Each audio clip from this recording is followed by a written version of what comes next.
La reforma eléctrica con peras y manzanas.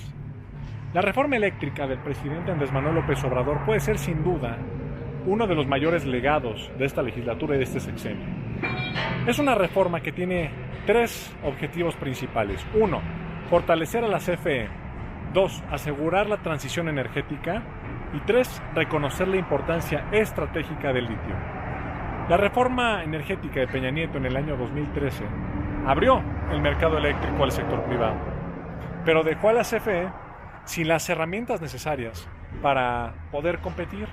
Además, que esa reforma fraccionó de una forma muy ineficiente a la propia Comisión Federal de Electricidad. Para entender esto, les voy a compartir algunos datos. En el año 1999, la CFE tenía el 100% del mercado de la energía eléctrica que se consumía en nuestro México. Para el año 2020, después de que entró en vigor la reforma de Enrique Peña Nieto, el mercado de la CFE se redujo a un 39% y los privados se hicieron con el 61%.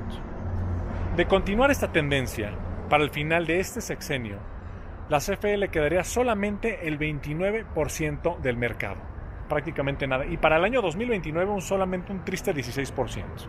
Es decir, si no modificamos el marco legal actual con la nueva reforma, estamos condenando a la CFE a su desaparición. Y lo que es mucho peor, estamos entregando nuestro mercado eléctrico a las transnacionales. Ningún país que se diga soberano puede entregar su sector eléctrico a compañías cuyos intereses están en países extranjeros.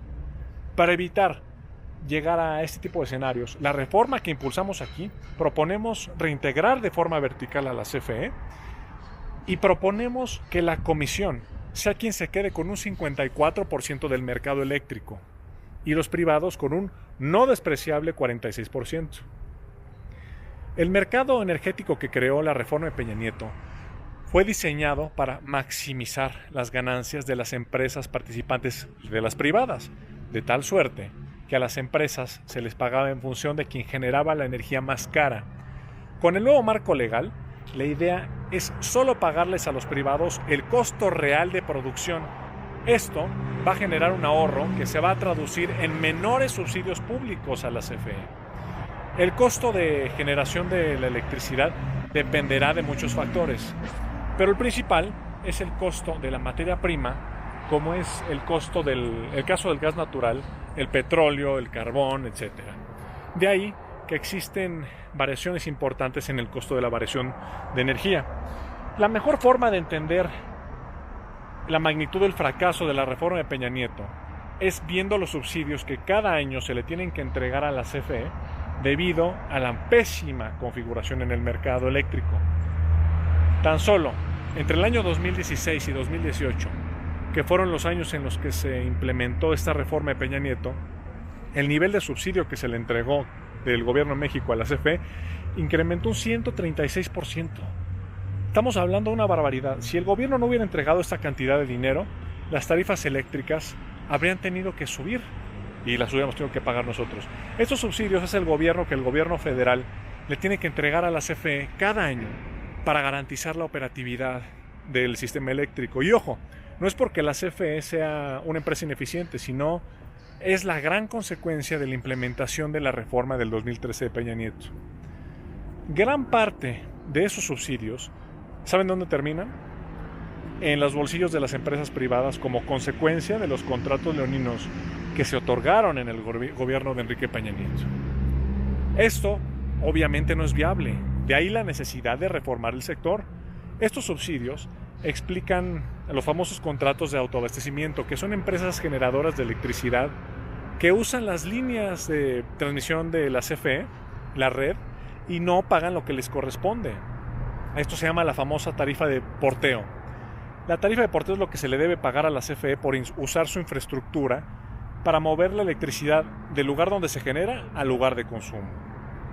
Desde la época neoliberal se obligó a la CFE a firmar los famosos contratos legados. Estos obligan a la CFE a comprarle energía a las empresas transnacionales a precios y condiciones pactadas por un periodo de 24 años.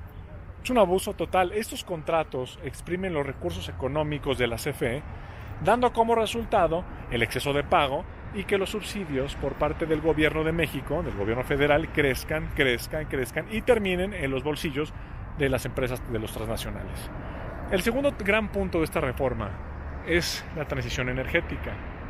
El gobierno de México está tan comprometido con la lucha con el cambio climático, la Agenda 2030 y los famosos Acuerdos de París, que le otorgará de manera expresa el mandato de la transición energética a la CFE. Esto lo hará el gobierno pensando precisamente en el futuro. La transición energética es el tema del siglo XXI. Para cumplir con este objetivo, la CFE está construyendo centrales fotovoltaicas en Puerto Peñasco, una de las más grandes de toda Latinoamérica, y va a modernizar 14 centrales hidroeléctricas. El tercer punto de esta reforma, y uno de mis favoritos, es que se reconoce la importancia del litio como un mineral estratégico para esto del cambio energético y la transición. El Estado mexicano será el encargado de la explotación, producción, almacenamiento y desarrollo de este preciado mineral. El litio es la llave energética del presente y futuro de México, siempre lo he dicho, y del mundo. La oposición tiene dos grandes objeciones respecto a esta reforma. El primero es que alegan que con esta reforma se rompen los derechos adquiridos de las empresas que ya invirtieron grandes millones y cantidades en el país. Efectivamente, se invalidan con esta reforma. Son unos contratos abusivos y se van a renegociar. Aquellos contratos leoninos, que son los famosos. Las empresas que hoy en día pagan menos en energía eléctrica por medio de la figura del autoabasto van a tener que pagar lo que les corresponde, piso parejo, como es el caso de los Oxxos. Las empresas privadas que producen energía eléctrica lo van a poder seguir haciendo, claro, solo que tendrán que acatar el marco legal, así como se los dije, ningún tornillo va a ser expropiado y los privados se van a quedar con un no despreciable 46% del mercado eléctrico, que no es cualquier cosa, Son mercados mucho más grandes que la mayor parte de los países de Latinoamérica, incluso que Argentina completo. Otra objeción de la oposición es que la CFE produce energías sucias. A diferencia de otros países, México produce la mayor parte de la energía eléctrica a través de fuentes no tan contaminantes como lo es el gas natural, como las hidroeléctricas.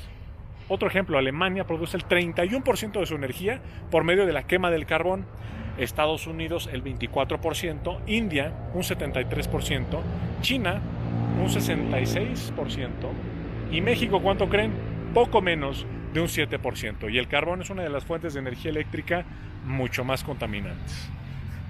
Y el último gran punto de esta reforma es que se va a poner orden en el despacho del sistema eléctrico nacional. Un orden que se perdió con la implementación de la reforma de Enrique Peña Nieto. A todos nos debe quedar muy claro que con esta reforma eléctrica México es el gran ganador. No hacer nada es condenar al país a una crisis energética en forma de apagones y de pagar tarifas mucho más altas de electricidad. Soy Miguel Torruco Garza, espero les haya gustado este video y les pido de corazón que por favor le den manita arriba y lo compartan para que más gente se entere, ahora sí que con peras y manzanas, de qué trata la reforma eléctrica que estamos promoviendo aquí en la Cámara de Diputados. Nos vemos pronto, bye.